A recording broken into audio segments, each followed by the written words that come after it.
Looking for barkada trip na sulit sa pagpunta sa falls? It's summer feels na mga adventure at ang sarap magtambisaw sa Talon-Pari Falls. It's swimming time! Ano? Ayos ba? Ang ganda ba? Ano? Tara! Guys tayo?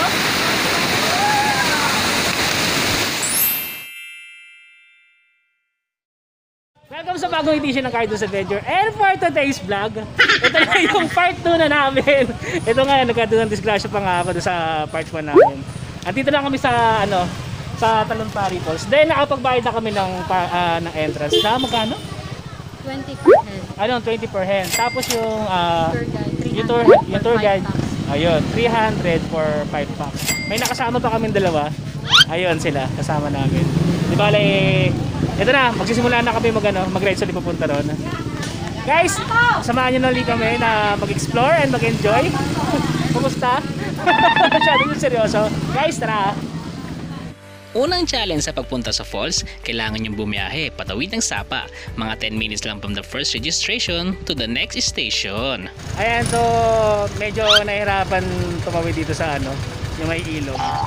Kailangan kasing bagkasin to eh. Tapos ito yung mga kasama namin kasi yung tour guide ando nakasakay sa motor. Kaya magkakasama kami itong mga riders din. Then yung kasama rin namin na isa. Yan. Ready na kami.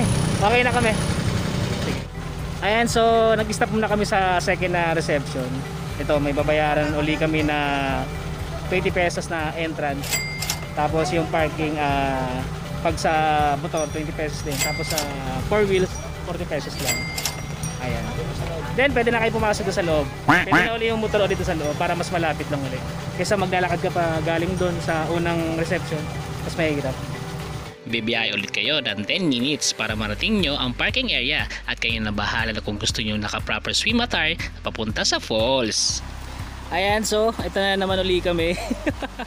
Isang malakasang tawiran sa ilog. Ayan na po. Buti na lang may mga tali na naka-fix para hawakan na lang namin. Tingnan natin kung kaya natin yung current. Oh! Parang malalim. Pero kaya naman. Yan! Ang gandong pa. Ingat na lang sa pagtawid kasi mabato-bato yung tatawiran mo eh.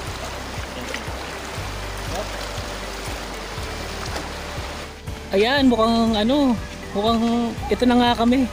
Nandito na yata kami. Wow! Astig ng lugar oh. Oh, may mga nauna na naligo sa amin. Tapos meron pa doon. Ayan no. Ang galing oh. Ang ganda na maganda yung tubig, ang linaw. Yan. Tama-tama yung pagpunta namin. Napakakalmado ng tubig na dumadali sa falls at sobrang na-improve na ang lugar dahil wala nang kalat ng basura sa paligid nito. Ito na po guys, karating na rin namin after 10 minutes sa paglalakad. Nandito na kami ngayon sa Talon-Pari Falls. Bang ganito, ang lakas mo ng agos oh. Saka natuwa ako ang linaw ng tubig. Wow. Ayan. Guys, may enjoy talaga itong araw na to. Sakto-sakto dahil hindi umuulan. Tapos maaraw pa. Tapos ang dami pang nililigo. Ayan. Ang ganda ng pagka-falls niya oh. Ang lakas ng agos pero lang. Napaka-safe. Tapos pag gusto niyo tumalon, ito na oh. Pwede ka na tumalon doon. Tapos malapit lang. Tumamoy. Papunta doon. Para yan. Enjoy na namin ba? Mag-i-start na rin ulit. Maligo. Ni Mahal. Makabista. Approve. Start na kami. Ang Talon-Pari Falls ay matatagpuan sa sentro ng Barangay Kalawakan, DIT Bulacan. At kung nature lover ka, mas lalo mo ma-appreciate ang lugar. Ano? Ayos ba? Ang ganda ba? Ano? Tara! Guys tayo?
sa tour guide. Ayan.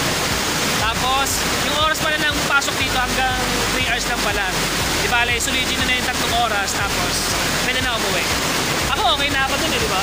Ikaw okay ka na dun. Sulit na yun, di ba? Ayan. Oh! Kita mo naman, jump pa lang.